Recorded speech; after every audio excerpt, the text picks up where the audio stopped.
I just don't think it's a Planet of Space Dragons. And holy shit, if it's a Planet of Space Dragons, come back to this moment in this podcast and be like, Todd, you're wrong, get dunked on. I've never wanted to have sex with a pot pie, but like, I'd have sex with that pot pie. We're all weak to stepping on nails. Let me preface this by saying I wrote a script. Daytona Beach is like two mild inconveniences from being a post-apocalyptic wasteland anyway. So many of my tabs say semen. Are you guys ready for this weird, horny adventure that we're all about to go on? You can't handcuff me for skanking. This motherfucker gaslights you. Diet Coke and Sorrow will be chapter 4. And against all odds, Kyle, we became those swirly weirdos. This whole podcast is a very negative mouthfeel. Hello and welcome to Debate This, the show where no one is right, but someone is definitely wrong. In this show, we take time out of our busy adult lives to talk about comic books, video games, and also, hello and welcome to the Plus is Loose, Shang-Chi. My name is Matt Cole, and joining me today is Todd. Is that the guy from Iron Man 3? Thomas. It is Todd. Is that the guy from Iron Man 3, Thomas? That is correct. Now, a few formalities to get out of the way early. First, this is your spoiler alert for the 25th movie to join the MCU, and possibly the greatest movie ever made, Shang-Chi and the Legend of the Ten Rings. We're going to cover plot details and Easter eggs, so if you haven't seen Shang-Chi yet, hit pause right now, tell everyone in your vicinity that you'll talk to them in about 2.5 hours, and get to your nearest movie viewing location immediately. The second formality before we begin is to light a prayer candle as the DT main feed says goodbye to sidebars forever. As Debate This and our sister show The Plus is Loose continue to grow, it really just made more sense for our movie review episodes to migrate to the PIL feed. Sidebar Shang-Chi will be uploaded to both feeds, and all sidebars moving forward will live on the Plus is Loose feed. Now, if you've never heard of the Plus is Loose, it's our Marvel/Disney Plus watch-along show, and you should go subscribe to it right now on your podcatcher of choice. For those of you with fond memories of our other filler sidebars, like our product placement in games or mailbag episodes, we have some exciting updates about our Patreon coming over the next month that you should definitely keep an eye on. Alright, without further ado, you came here to listen to us lose our ding-dang minds over Shang-Chi, so Todd, what did you think of our newest ocular injection of Marvel content? So listeners, I'll set the stage real quick. Matt and myself went in person to see this movie at the very first showing in Columbus, Ohio, Thursday. And I think that was the energy we brought to this because we were expecting good things, and this movie did not disappoint. I think Matt and I have the same feelings of this movie, that it certainly places itself firmly in the top 5 Marvel movies, easy. And I would say it is, if not the best, it is at least one of the best origin stories of the Marvel universe. And in fact, I'm just going to say that I think the only one that I think really holds a light to it was Black Panther, and we had already gotten a taste of T'Challa prior to his own origin story. So, incredible movie, incredibly well done. I just saw the reviews. I think it got 92 on Rotten Tomatoes and like high 90s from like their critic scores. Just really, really great. I know I don't want to like talk about the things that I love the most about it because I think we're going to talk about those things. But man, it was just such a good movie. Yeah, all 100% agree. This moved its way immediately into my top 3 Marvel movies, and I sat and I thought about it for a while, and I decided that this is number 2. This is my second favorite Marvel movie underneath Age of Ultron, which is a hot take, but I'm not going to talk about that today. But this is absolutely my favorite solo film. I agree. I think the only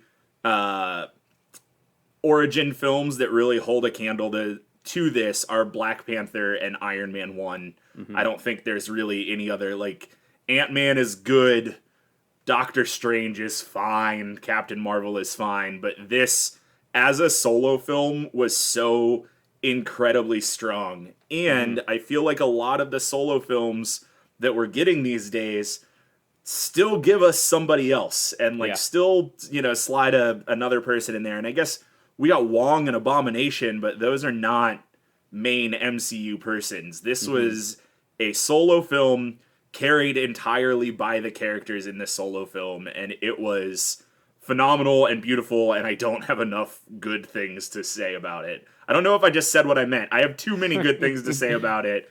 I loved this movie. Just for comparison, think about what Thor 1 was, and think about how Thor 1 also tried to establish a brand new universe of this alternate dimension with mythological beings of different sorts, and think how it was executed. And now take this, and whether you want to, and I mean, obviously, like, I can't say the Thor cast was star-studded. Not to say this is not, but just shows you how much different polish and better performance we are getting. How much more love is put into these movies and what we have to show for it. Right. And I think a lot of that comes down to not only the protagonist characters that we got, but how good Marvel has gotten for giving us sympathetic antagonists. Yes, and 100%. The way that they really like twisted the knife in you to fall in love with everybody on every side of this movie and really see what they're bringing to the table and what their motivations are. And that's such a strong point of this movie. Except for the Death Eaters. Except for the Death Eaters, who are just bad. Yeah, and I think I just want to like say up front too that people more qualified than us two white dudes on a podcast will talk about how important the representation in this movie is and is going to be for kids growing up who are getting to see themselves as Asian superheroes on the big screen for the first time. And that's huge and amazing, and I loved that as a viewer who isn't that person, and I have really enjoyed getting to hear from folks in our Patreon and other friends of mine how important that has been to them, much in the same way that Black Panther was for black kids getting to see themselves as a superhero for the first time. So I didn't want this podcast to go on without us taking a moment to acknowledge that. I also wanted to make it clear that we are two white dudes and aren't going to sit here and say this movie was such an amazing thing for representation, because that feels incredibly insincere coming from the two of us. So I just wanted to put that on the table real quick.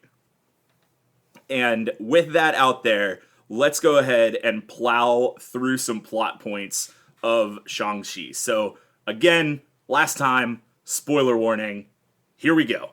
The movie opens with the legend of the Ten Rings, a mystic artifact controlled by an immortal warlord who creates an army of the same name.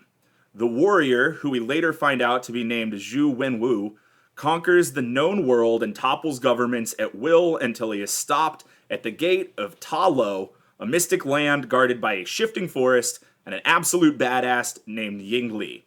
Ying Li beats the tar out of Wenwu, they fall in love, give up their ways, have kids, and live happily ever after, and nothing bad ever happens to them ever again. Todd, give me your thoughts on this new background story for the Ten Rings.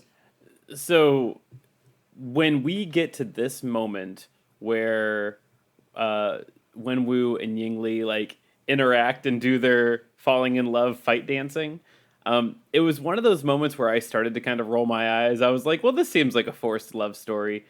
But when we get Wenwu recounting this interaction to his children later, you start to see like the whole point about how I think Wenwu was recounting, or Ying Li, one of them. But you get the recount of how Ying Li was able to like change Wenwu's heart.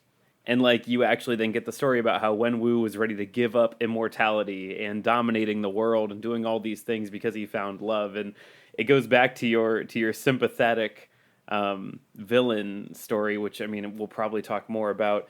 I thought this was great. Obviously, there's no way they were thinking about this back when they did Iron Man 1. Iron Man 1 had this so far ahead that there was no idea they were planting these seeds. And obviously, in the times of Iron Man 1 and 2, and probably even a lot of 3, the Ten Rings were just, like, token Middle Eastern terrorist organization. Which, like, we've talked a lot about the themes in the United States while those movies were being made. And I think that all... I don't want to say it makes sense or is good, but it makes sense based upon the time they were made. I liked this a lot. The fact that it firmly rooted that Wenwu was this like dominator of societies, conqueror, immortal, could not be challenged, and did it for thousands of years. And then, in searching for absolute power, found a match that changed his heart and said, "You know what? I'm done. I'm done doing that." And which set this really nice stage for when he lost that, he then broke bad again and went back for power. So all in all, I thought that this gave a really cool, neat framing to the Ten Rings organization and to the character that we had long known as the Mandarin. It to me, it seems like Marvel's doing a really, really good job of taking their biggest missteps and trying to fix them, or at least make us look at them with different eyes to say, okay, well, that's fine, I guess. And so, all in all, I like what they did. It made Wenwu seem sympathetic. You went back and forth how many different times in this movie deciding if you liked him or if you didn't like him, and truly until the last minute, you're still really battling with that. And I think that that was really well done. Yeah, and how good was Tony Leung as Wenwu, who I have not seen a lot of Tony Leung's movies, but I know that he's a massive star in Chinese cinema. And so, like, he could not have been a better casting for this role. I think the other really interesting thing about this legend is that they skipped over where Wenwu got the 10 rings, the artifacts of the 10 rings, which we'll talk about it a little bit more later, but the 10 rings in the comics are very different than the 10 rings we got on screen this weekend. Yeah. And again, we'll talk about it more later, but I think it's really interesting that they sort of skipped over that in this opening scroll. So, fast forward like 20-ish years to valet Sean, who does AM push-ups to stay cut as hell and sings karaoke after parking cars. Also has a best friend with a genuinely surprising knowledge of NASCAR history. At this point, Todd, now that we have met some of our main characters, what did you think of Sean and Katie? So I really like Aquafina. My first interaction, my first time I guess ever experiencing Aquafina was when she hosted SNL once, and I was like, she is legitimately funny, and I really like her. And so when I saw that she was casted into this role, I was like, all right, she's gonna be the funny sidekick friend. Which, I mean, she kind of played that, but she also, once again, we had the character who plays us. Like, yes. who is the audience replacement at times. And so, you know, I think when we were introduced to these two, obviously we already know something is up with, quote, Sean. That's why we're here. And I think they did a good job saying these are two people in, like, their late 20s, early 30s, just running away from adulthood, just, like, living it up. And so, I don't know, I think that was fun. It was a fun framing to be like, oh boy, I can't wait to see what happens to these two, kind of thing. So, I didn't expect much out of Katie's character at this moment. And I think we got some cool moments later. But at this point, I was like, all right, like, I see what we're going for. Like, these two people are about to have their worlds turned upside down with a record scratch. Yeah, right. That was there was definitely, you could put a cut in there of like a, yep, that's me. Bet you're wondering how I got here. I think there was like one scene when we were meeting Sean and Katie that when I watched the scene felt a little out of place, and then by the end of the movie I was like, oh, I get it. Like, it really did set up a lot of things. It really did all come back. And it was the scene of Sean going over to Katie's house where we meet Katie's mother, who is upset with her for not living up to her education. We meet Katie's brother, who is supportive of Katie and wants more for her, but she doesn't really give a lot of respect to.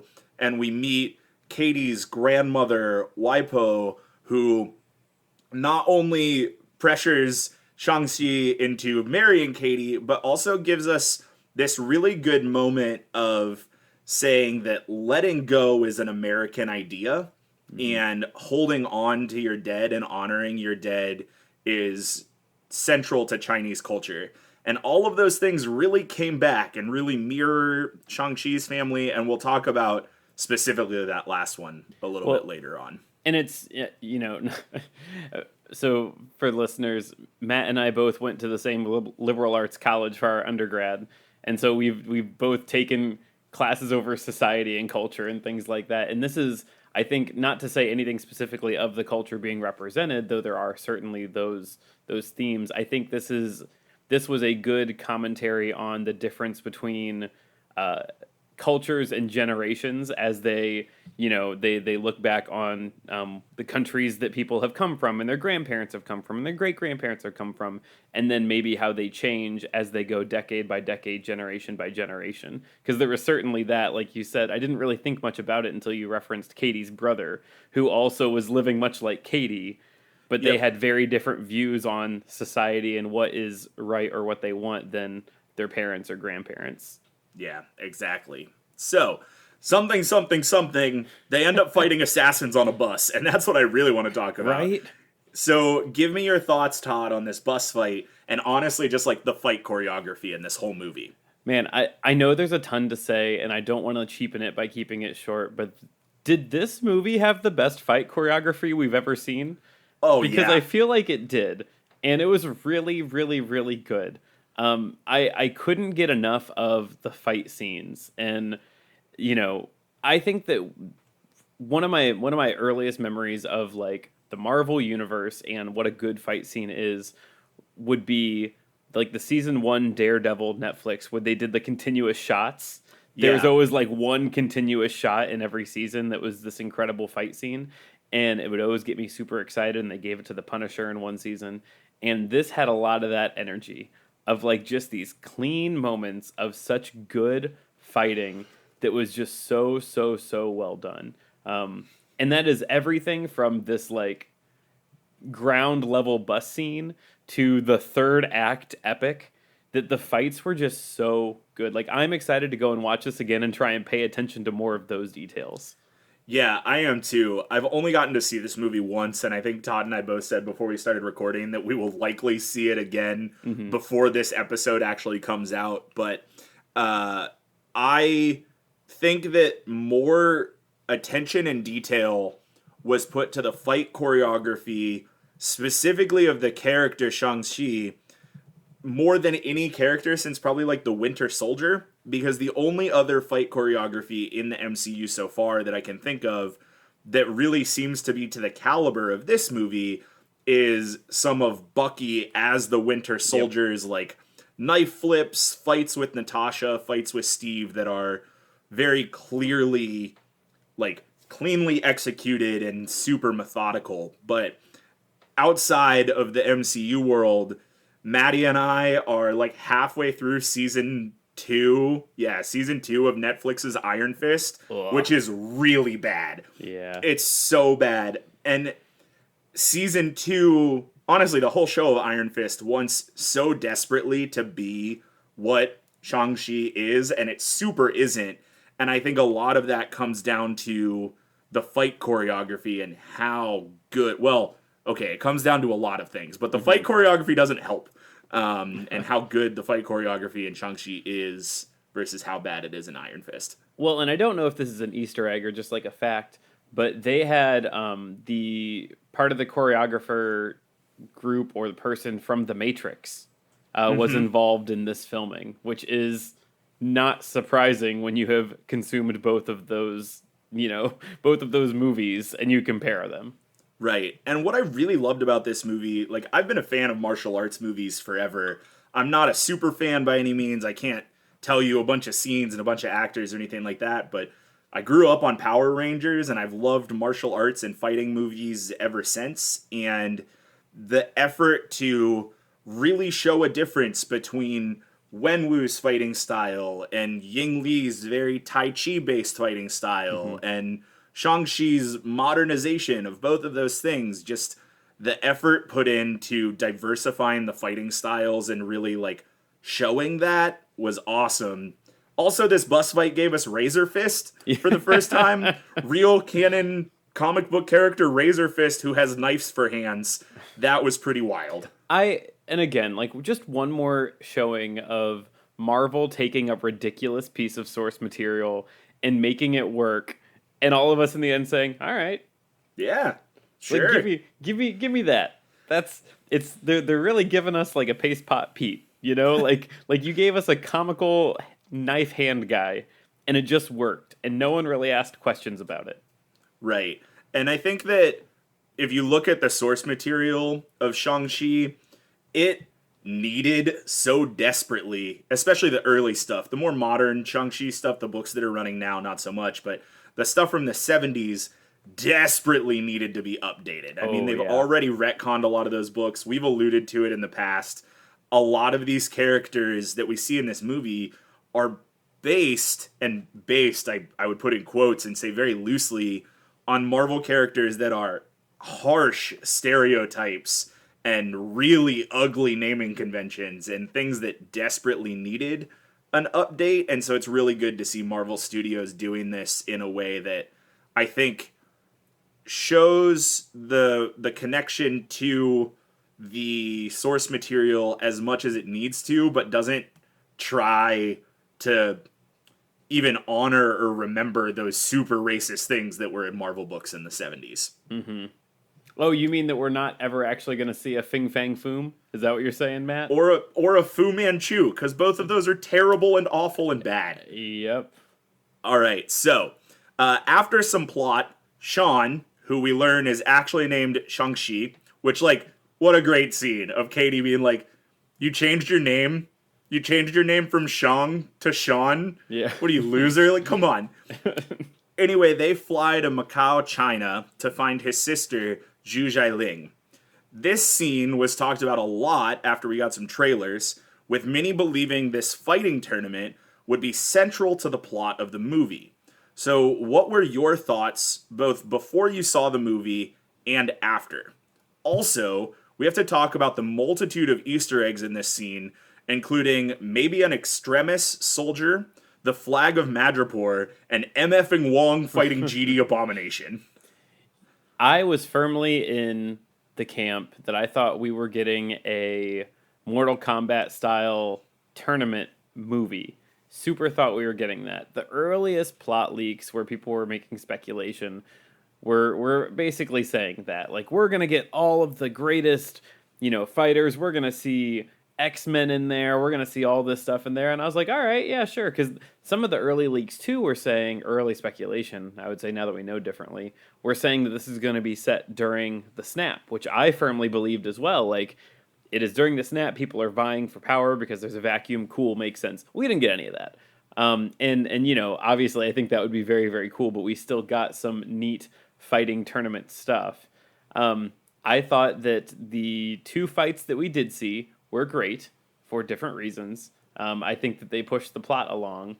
I think that to just hit the Easter eggs, some of them a little bit, because obviously we're going to hit them again later. I have way more questions than answers about Abomination and Wong. You and me both, buddy. We are just huge nerds on this show, and I feel like usually if they give us a little thread to pull on, I can be like, I have like 5 good guesses of what that is. I don't have really any good guesses of what this is. Nope. Knowing that the last time we saw Abomination, he was hauled away, and put. He wasn't on the raft. He was on a different storage facility that I think was referenced in Agents of S.H.I.E.L.D. Yeah, according to Agents of S.H.I.E.L.D., he's in, I think, Antarctica in a Marvel prison that I think is called the Freezer. Feels right. Which obviously he is not, and somehow he's connected to Wong, which that's just, well, I don't know. I don't know what that's going to be. We'll talk a bit about it in Easter eggs because Abomination is already slated to return in a different Disney Plus series. I did think it was neat to see some smaller Easter eggs of these excellent fighters, of an extremis soldier, a Black Widow. I didn't catch the flag of Madripoor, but I certainly believe it because that has the same energy of what we were doing here. So I thought this was a really cool bit that showed what Zhu Jialing was up to and showed how she had built her own mini empire, which then became foreshadowing. Yeah, I feel very similarly on all counts. The one thing I'll say is that I also thought we were getting a Mortal Kombat tournament movie And after watching the 2 fight scenes we got, I very much want a Mortal Kombat tournament movie. Give it to me, Marvel, you cowards. That last, like, roundhouse crescent kick of Zhai Ling decking Shang-Chi was maybe my favorite thing I've ever seen in a Marvel movie. Like, that last hit of him just getting dirted and then staring through the glass floor trying to pick himself up was such a, like, it just showed the scale of fighters and how outclassed Shang-Chi really could be in the realm of people who have actually stuck with their training and fighting for years and years. I don't know where else we're going to talk about it, so I want to just give it the quick plug here. I said in our Patreon-only Discord about how this movie was one more entry into the Phase 4 through line of, like, do you want complex stories about emotions and family and love? Because, boy, howdy, you're going to get complex stories about emotions and family and love. That they did such a good job peppering this movie with, flashbacks and little bits of their history, that before that windmill kick to Shang-Chi's face, we got, like, the cutaway of how, as a child, Shang-Chi was just, like, harsh to his sister about about their mother's death. And so it was so passionate and full of fire, and it was so good. I didn't think that in the middle of a kung fu tournament we were going to get a flashback about, like, the cruelty children can show to one another in a tough situation, but we got it, and it made sense. Right? Yeah, like, punch, punch, kick, kick. By the way, cry a little, kick one more time. Mm-hmm. Yeah. All right, so Wenwu and his immortal crew show up and capture our trio. They all return to the Ten Rings base, and we get, in my opinion, the best retcon of the MCU ever. Undoing the sins of Iron Man 3. Speaking of Iron Man 3, is that Ben Kingsley? Todd, can you break down what we got here? So, again, for the listeners, Matt and I saw this together with some other people, and there were audible reactions from Matt during this. I don't think, and Matt, correct me if you're wrong, I don't think you were aware Ben Kingsley was in this. No, Maddie and I sat down and watched the All Hail the King short. Mm-hmm. We watched the 10 Rings Marvel Legends on D+ Thursday morning, and then she watched Iron Man 3 throughout the day. I was busy working. And while we were on the way to the movie theater, she was like, I bet we're going to see the Mandarin from Iron Man 3 again. I was like, there's no way. They're not bringing Trevor Slattery back to this stupid movie. They're not going to do it. And here we are. Well, so I had shared with Matt that there was, for the people that dissect trailers frame by frame, you could see Trevor Slattery in the background of one of the last few trailers where they were showing the big lineup for the final fight, the third act fight. And you could see a character that looked a lot like Ben Kingsley. And I think collectively the entire internet was like, is that Ben Kingsley or just a guy that kind of looks like Ben Kingsley? So I had a pretty good guess he was going to be here. I loved this retcon and what they did for a couple of reasons. It allowed Wenwu to make fun of how stupid the whole thing is by saying, like, they chose the Mandarin. A dish about chicken. The color orange. That's what they did. Anyway, I'm never saying the word Mandarin again. I'm moving on. I've had a lot of names. None of that matters. And you're like, oh, cool. Like, that's dope. Thank you for just getting rid of that. And then to actually introduce Trevor Slattery back in and explain why he's super not dead. And then, like, try and continue to play on that character development. And I mean, I hope we just don't ever see... If we see Ben Kingsley ever again, it's fleeting. But I think that was really well done. And I mean, they obviously could have just done nothing with it. Yeah. They could have just been like, yeah, we killed the imposter. We kidnapped him and we tortured him and he's dead. But they actually went so far to give a reason why he's still alive. Let him be a plot device for speaking with a magical, faceless, elephant-winged thing. And then just, like, let it be. So I was happy with what they did. I thought that was fun. I didn't know what I expected, but it wasn't that. Yeah, same. I definitely did not expect him to come back. I also definitely love the retcon of they named him after a chicken dish, which I thought was really good. And Yeah, I mean, I don't know. If we get Ben Kingsley back, we get Ben Kingsley back, whatever. It was definitely fun. If you're listening to this and you are like, what, the All Hail the King short, what the hell is that? It's on Disney Plus. The reason you haven't heard of it and the reason that nobody watched it is because it was a bonus feature on the Thor the Dark World It DVD. was. So, like, nobody fucking bought that movie. Todd bought that movie. Basically, it was how the MCU originally retconned the 10 rings from Iron Man 1 and Iron Man 3. So that is available on Disney Plus right now. It was up until this weekend the last time that we had met the character Trevor Slattery. And also, isn't it Justin Hammer that's also in Justin that? Hammer's in there.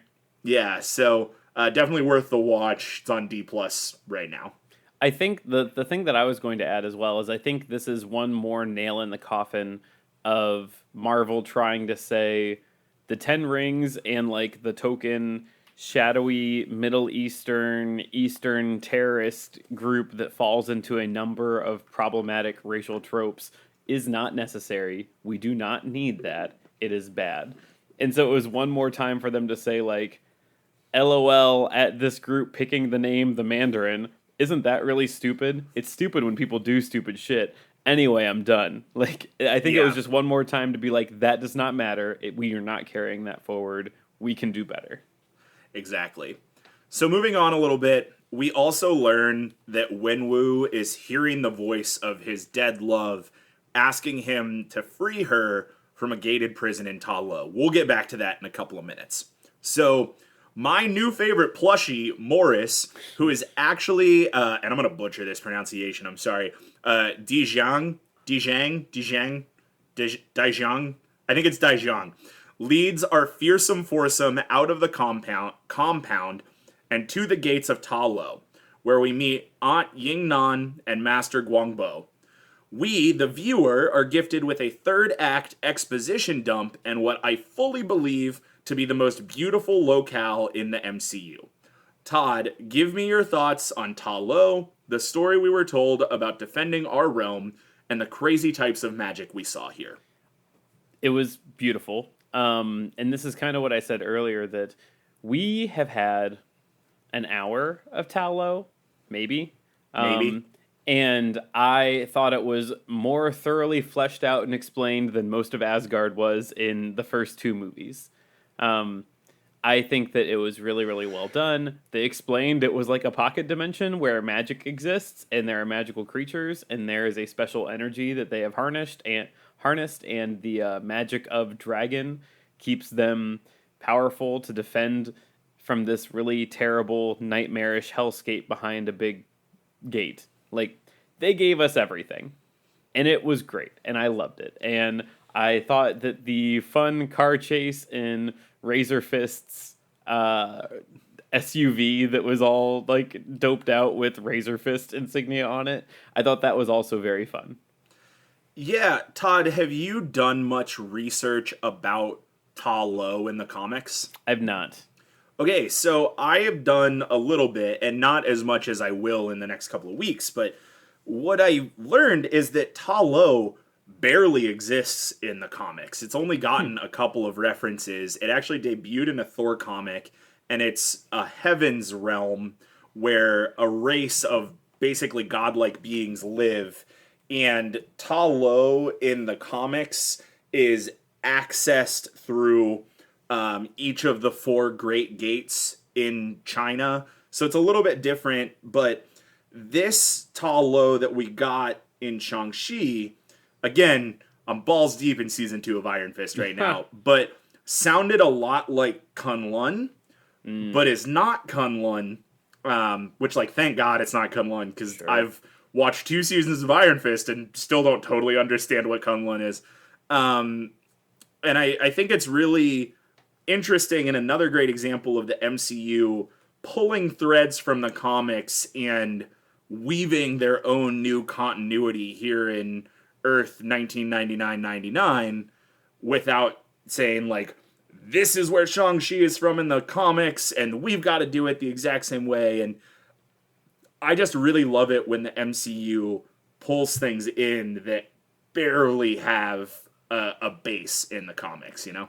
Well, and it's a good example of how so I think there are tons of internet nerds that get bent out of shape when they're like, "Well, that doesn't follow the source material." If you want the source material followed in full, go read the comics. Yeah, go Like, read the source material, you nerd. if you just want that but in moving picture form, I don't know what to tell you because it's not going to happen that way. Obviously, Marvel draws from different stories and they change them to fit their needs or to kind of what we're talking about right now, make them better. Which I know what this reminded me of, the fact that in the comics, like the Mandarin character is not actually Shang-Chi's father. Like that is the Right. character that you mentioned, Fu Manchu. Like Yeah. that's, and obviously Marvel was like, we don't need to do that. Like that was bad 50 years ago. We can certainly do better now. And instead they took something that existed that needed to have something done with it and then did something with it and made it good. For sure. So, the movie climaxes as the Ten Rings arrive in Ta Lo, and Wenwu takes the rings to break down the wall. But not before gut-punching Shang-Chi into the lake where he meets the Great Protector Dragon. Wenwu unknowingly frees the dark-dwelling soul suckers, and all havoc breaks loose. Ultimately, this ends with Shang-Chi taking control of the rings and blowing up the dragon with the help of Xialing, Katie, and the power of friendship. Todd, break down some of these final moments for me. Give me your thoughts. And also, earlier I mentioned Wenwu hearing the voice of his dead love. Go ahead and explain to me how that led us to this. Yeah, so we ended up in this place where the dark demons behind this like dragon scale barrier were communicating with Wenwu, and apparently everyone knew what was up except for Wenwu. Like their aunt was like, it's talking to him because of the rings. They know the rings can free him. That's what they're doing. So everyone spends way too much time trying to tell Wenwu that, and he's like, "Nah, you're wrong." It's like her voice, she's in there. And they're like, she is not in there. Why would we do this? And like, obviously that's kind of silly, but again, power hungry person has this like, they're driven by rage and sadness and love. I liked the way they got to this. This was again one of those times where you empathized with the villain, where the villain was like, I'm going to free my love and I'm not going to let you stop me. And anyway, that all ends up with, like you said, Shang-Chi speaking to the water dragon, which Yeah. I got big vibes of like water dragon knew who they were / embodied the spirit of their mother kind of thing. Like there's a whole point where Zaling like used her sweet dagger rope hammer weapon to clear the demons off of the dragon, and it like gave her this knowing look, which I wasn't sure if that was I know who you are / I'm representing your mother / you're gonna ride on me here in a little bit and it's gonna be dope. But I thought that this all how could we have guessed in what we knew from bus ride fight that we were gonna get massive scale magical army fight to kaiju demon bat dragon fight?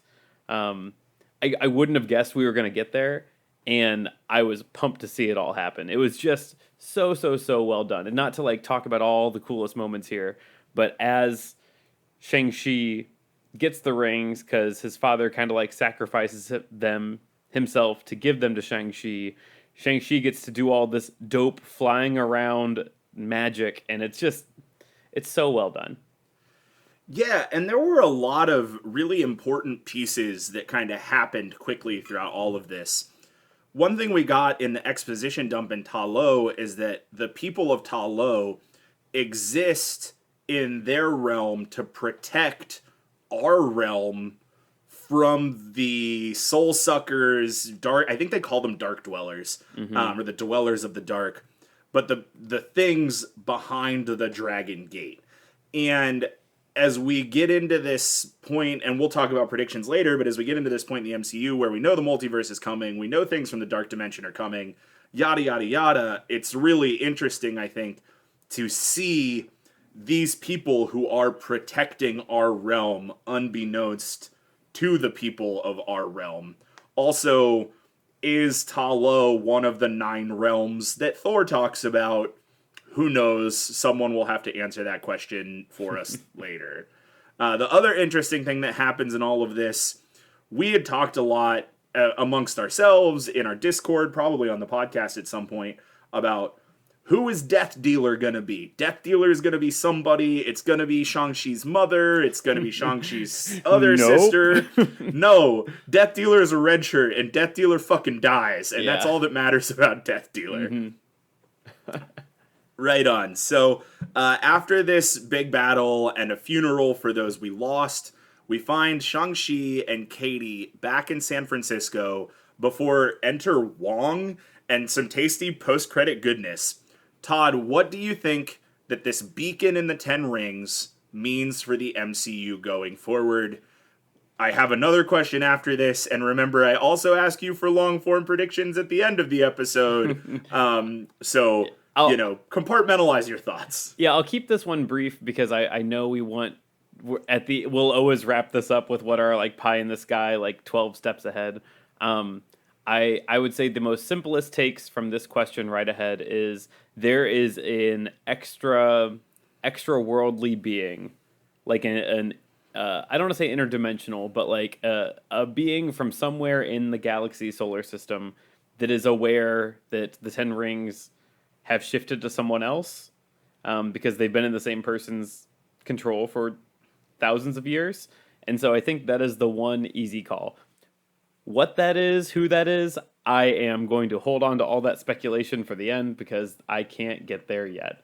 The other thing that I take from this is that we obviously had Captain Marvel and Bruce Banner kind of taking the call, and I think that reinforces the idea that we are getting more like cosmic adventures and Earth-based adventures.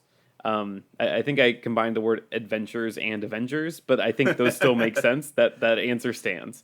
And if I wanted to take an ounce of speculation from this, Captain Marvel is definitely involved in like cosmic Avengers and adventures, and we have Bruce Banner who potentially represents more like Earth-based dangers and adventures. And I would say that Shang-Chi's going to end up being an Avenger, and that's dope. That's super dope. Hell yeah, it is. Hell yeah, it is. So, and I'll hold all my thoughts on that until the end as well, but the final stinger shows us Zhai Ling and John. Like, who would have thought John was coming back? But they are relaunching and modernizing the 10 rings. In the comics, Shang-Chi has a sister named, I'm going to butcher this one too, Shi Hua, who goes by Sister Hammer and becomes the leader of the 10 rings. How do you think the 10 Rings organization returns to the MCU? Spoiler, Matt and I talked about this briefly after the movie. I think this organization, this 10 Rings organization, is going to steal some of the business that maybe the Black Widow's organization was having. Since there's no Red Room training organization anymore, we don't need outdated, stereotyped terrorist organization, whereas this could be a less forthright, more subtle, intelligence-based world or country destabilizing, toppling organization.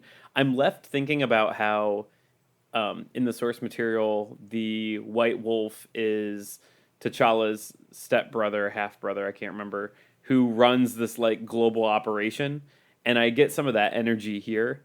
They are not going to be the same 10 rings we saw in the source material so far. They will be much more technological and modern.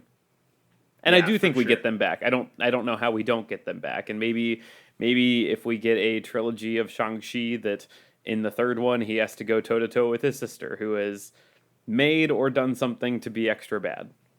Yeah, my kind of hope, I mean, we did talk after the movie last night, and I do feel at least somewhat that the shutting down of the Red Room and the Widow program opens up for a new secret fighting force in the world. But I kind of hope that the fact that Zhai Ling who ran a fight club, now taking over the Ten Rings, who like have a base in the mountains, leads to us having a fight club at a base in the mountains, and we get that Mortal Kombat tournament movie.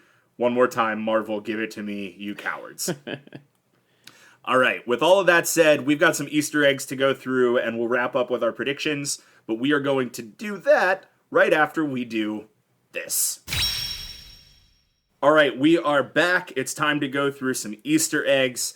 Now, I will say this movie came out about 24 hours ago, and I've only gotten to see it once, so I don't have a whole horde of Easter eggs, but here are a few favorites. And before we start, I want to toss it to you, Todd, because you are prepped and ready with approximately 4 Chrome tabs to talk about the 10 rings in the comics and the 10 rings we saw in the movies. And when we say 10 rings, we don't even mean the organization. I mean the physical thing. So if you have consumed any of the source material, you know that the 10 rings, not the organization, but the 10 rings, the magical items, are literally 10 rings that go on fingers. They are 10 different rings, and they each have a different power. But, and we allude to it in the movie, like, who knows where they came from? Well, in the comics, they come from a society called the McLuhans, and the McLuhans, which I may be butchering how that is pronounced, but we won't know until it's said on screen. Yep.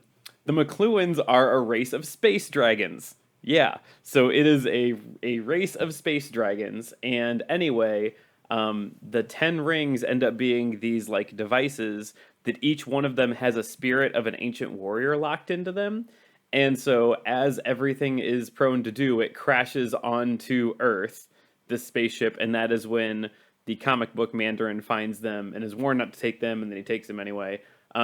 Additionally, a McLuhan, one of the space dragons, is Fin Fang Foom, who I assume we will never see, question mark? Who knows? I think that's the Great Protector.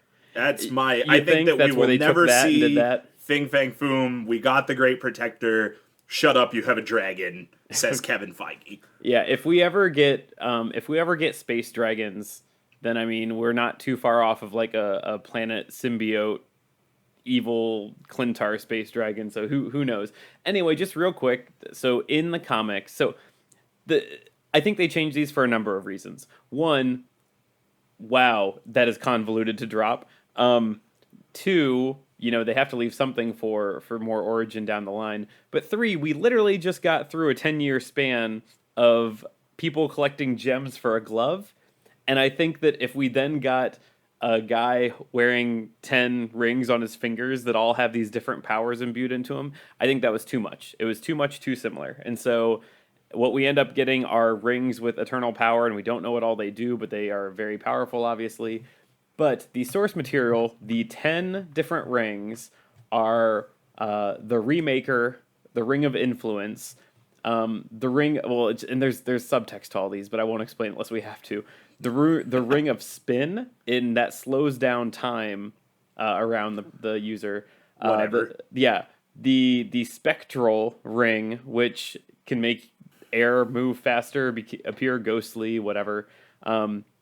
Nightbringer, which controls the night. Brings night. Yeah, it brings night. The Ring of Zero, it creates or opens a beam of nothingness, creates a deafening boom as the vacuum is filled.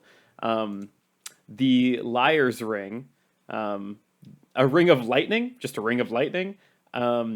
Incandescence, and so that contains the miniature heart of a star. And then the Daimonic, so it is the irresistible urge that propels into the unknown. The Compulsive, creates loyalty, creates obsession. So that is like the very convoluted background of the 10 rings. I don't know what we're going to get, how they were made. Probably a foreign race of some time. Maybe they have ancient protectors in them. I just don't think it's a planet of space dragons. And holy shit, if it's a planet of space dragons, come back to this moment in this podcast and be like, Todd, you're wrong, get dunked on. Yeah, for sure. I did look, I was curious.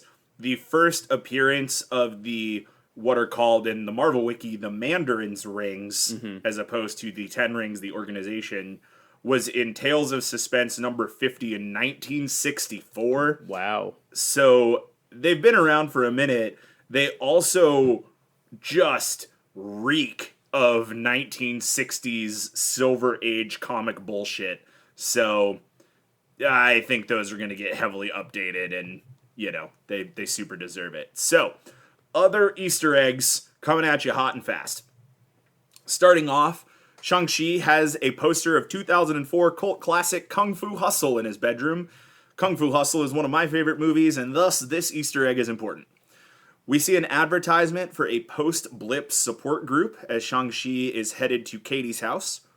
Marvel stated that Shang-Chi's name literally translates to the rising and advancing of the soul, which is pretty spot on to the summary of the journey that he goes through in this movie. Boy howdy, there's a lot of yin-yang imagery in this movie. Everything from Shang-Chi needing to find the balance between his father's rage and his mother's peace, to the form the Great Protector swims around the lanterns before they depart. The 10 Rings logo, and that's 10 Rings the organization, not the rings, has changed a bit since Iron Man 1. Originally, they were more like scimitar swords in the middle of the circle of rings, and all of the characters were Mongolian. They have been updated to the type of swords that the 10 Ring soldiers use, which, forgive me, I don't know what those swords are called. They've never made one on Forged in the Fire. And the characters have been changed from Mongolian to Chinese. Now, there is some real-world reasoning for this, but this could also be because Wenwu had only been back in power for a few years in 2008, and the 10 Rings organization that Obadiah Stane hired to abduct Tony Stark may not have been under the control of Wenwu at the time. It could have been its own 10 Rings faction. Todd, did you know that the Mongolian government sent a cease and desist order to Marvel and told them to stop using Mongolian characters in the 10 Rings logo in Iron Man's 1 and 3? I did not, but that's dope. I didn't either. I just read it this morning, and I thought it was very interesting. Huh. Moving on, that guy who live streams the bus fight, he told Spider-Man to do a flip in Spider-Man Homecoming. It's pretty neat. It might have been Far From Home. Honestly, I don't remember which one, but much like Noobmaster69, who is Apple Store Aaron, who now works at a Microsoft store that we got from a commercial, he is canon and belongs in this universe. We saw a whole bunch of Easter eggs at the big tournament fight. There is a Black Widow in the Macau fighting ring. She is actually a Black Widow who portrayed one of the Black Widow soldiers fighting Scarlett Johansson in the Black Widow movie. The actress's name is Jade Zhu. We have not gotten the name of that character. We also see what might be an extremis fighter in one of the glass boxes at the fighting ring. Also, remember Emil Blonsky, aka the Abomination, played by Tim Roth, who is set to return in the D+ She-Hulk series? Well, he's here, and he's fighting Wong, and then they just sort of leave, and it seems like they're friends, so something is definitely going on there. Also, Abomination now has the comic-accurate fin ears, and to quote Todd, that's pretty dope. It is dope, because if you watch the Abomination from the Hulk, the Edward Norton Hulk, he doesn't have the fin ears, and now he definitely does, which just shows you again how far we've come in the ridiculousness of superhero movies. For sure. The Eagles song Hotel California gets not 1 but 3 cameos in this movie, and the story of Hotel California is about a man being devoured by his life of sin from which he cannot escape. And that sure sounds a lot like Wenwu's plot arc in this movie. That's so good. Isn't that rad? That's Isn't that so rad? Good. So this section of the show brought to you by the colors of MCU magic. And this is probably the one Easter egg we'll take a little bit of time to discuss. So Shang-Chi appears to use orange magic, which we've kind of come to believe from the MCU is like a learned magic. That's the magic that the sorcerers of Kamar-Taj and Doctor Strange and the like use.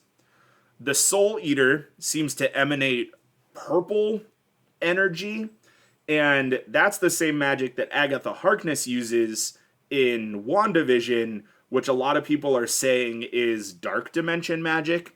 And last but not least, Wenwu seems to use blue magic, which I guess it should be stated that we don't know the 10 rings, the artifacts are magic and not like alien tech, but something that we have heard in the MCU before is that magic is just science you don't understand. So, I don't know, call it what it is. But Wenwu uses blue magic, which is the magic that we've really only seen kind of from the Space Stone and also from the witches who condemn Agatha Harkness in WandaVision in Salem. And we think that maybe that's like naturally occurring magic. I don't know. Todd, I know Kyle and I have talked about magic colors in the MCU. Where are you at with MCU magic color theory? Yeah, I buy into these. I think that I have also been privy to the magic in the MCU conversations and theories here, and I think everything you're saying seems pretty spot on. Marvel, obviously, like I said, spent 10 years drilling colors to themes to things, and I think that there's still probably some unanswered questions. I'm in for what you said here. I think that orange is this like learned magic. That's what we've seen with Doctor Strange. It's kind of what I'm getting. They obviously had to show a color change for Shang-Chi for some reason, so there's that. Definitely on board with the purple is like evil dark dimension magic. I think that makes sense.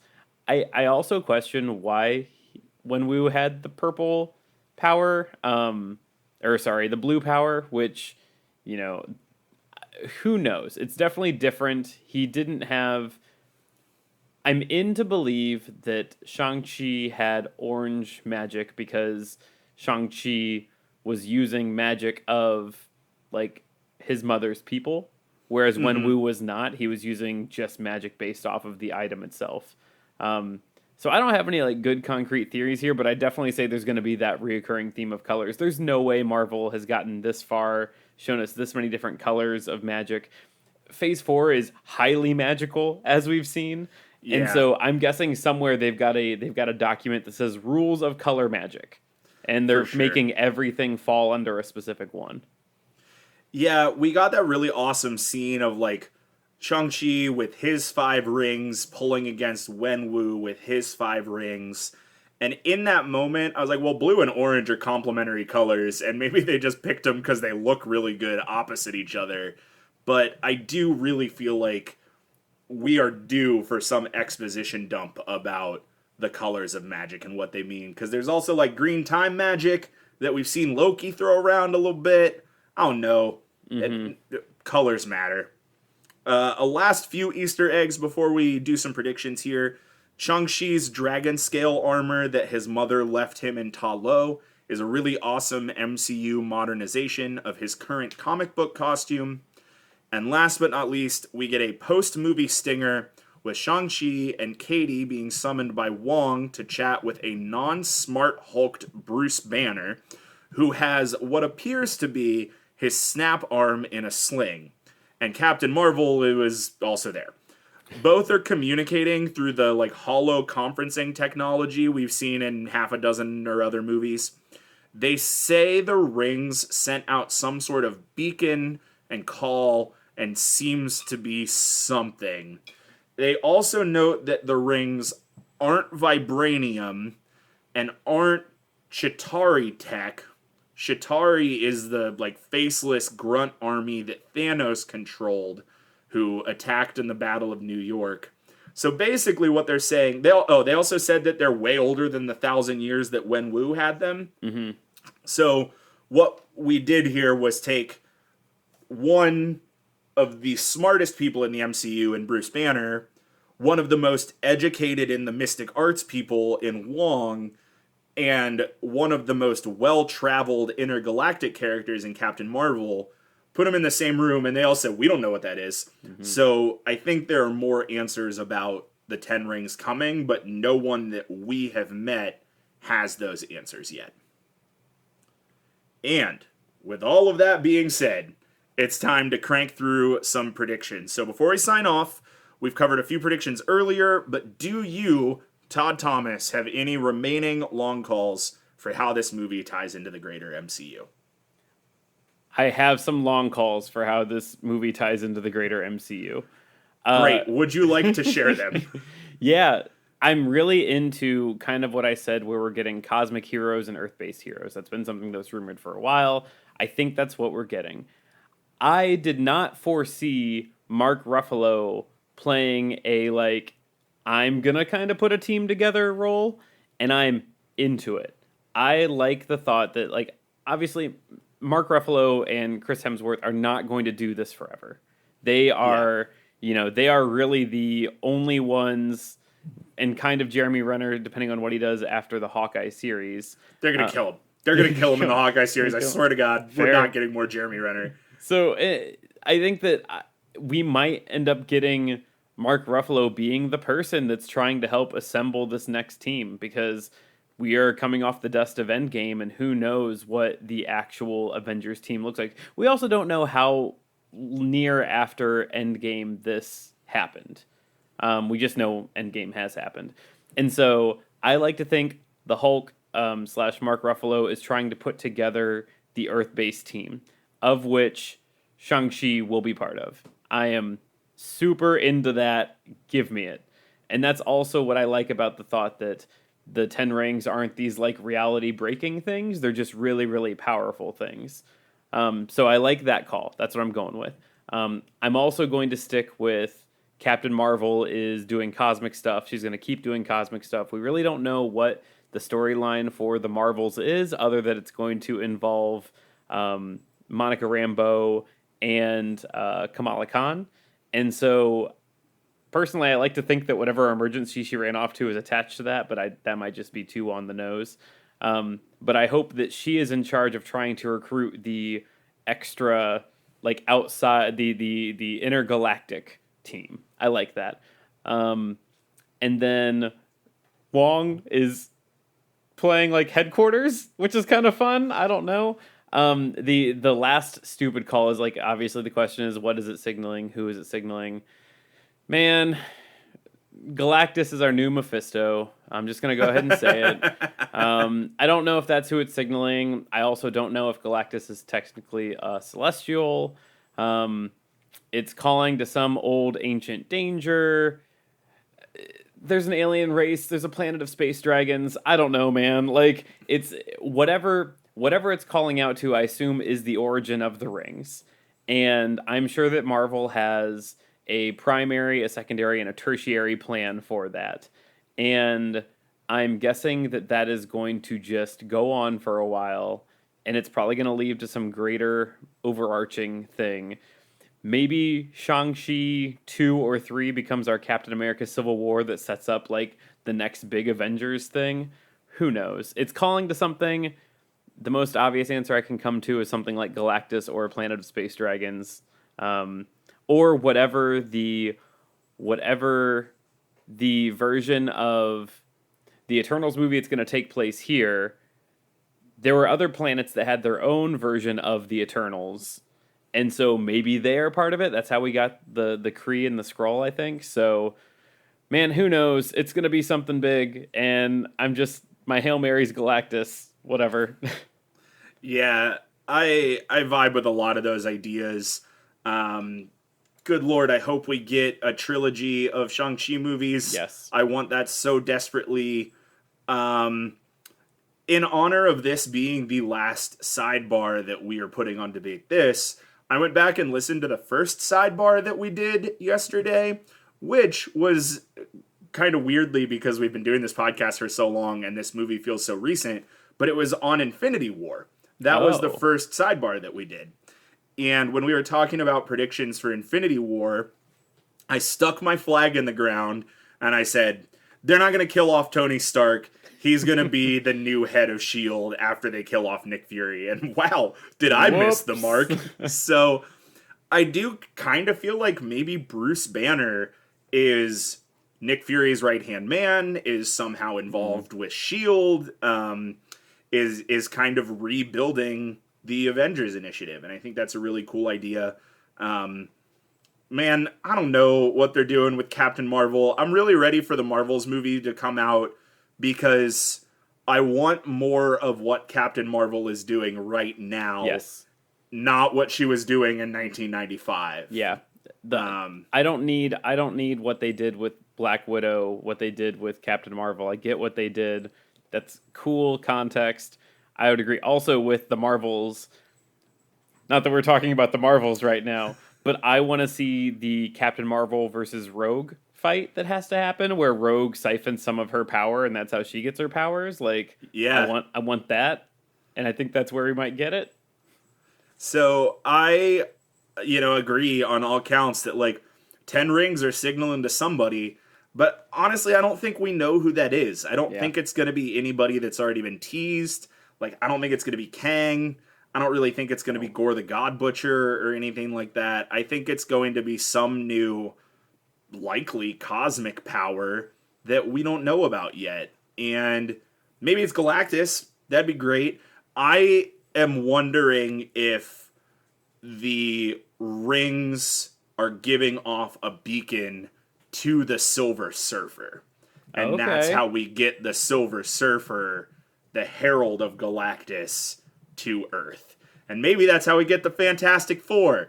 But I don't know. I'm throwing balls into the end zone at this point. So I am really good at theorizing what the Marvel shows are going to do next week, what the movies mean for the future. Not so much my bag, as I stated earlier, that I was convinced Tony Stark would not die. So the Silver Surfer call is a fun one. I don't hate that. All right, well, with all of that, I think we're going to go ahead and take off and probably go see Shang-Chi a second time. So thanks for listening in to Debate This. Follow along with the argument on Twitter, Facebook, and Instagram at DebateThisCast, and check out our website at debatethiscast.com. If you like what you hear, please leave us a review so more people can hear our fantastic, nerdy show. And if you're joining us from the new feed, thanks for listening to The Plus is Loose. We're super stoked to be rehoming sidebars to this new podcast feed where they'll hopefully fit in a little better and stop getting bullied in the lunch line by flavor text. One more thing, we do have some really exciting updates coming for our Patreon. Stick with us as we inch closer to the annual departure of the Spooktacular Express, and you might just hear something cool. Until next time, I'm Matt Cole. And I'm Todd. Mephisto is Galactus. Galactus is Mephisto. Have you ever seen them in the same room at the same time? Thomas. And we're saying thanks for debating with us, and if you think we're wrong, then you can come fight us behind the swing sets, nerds.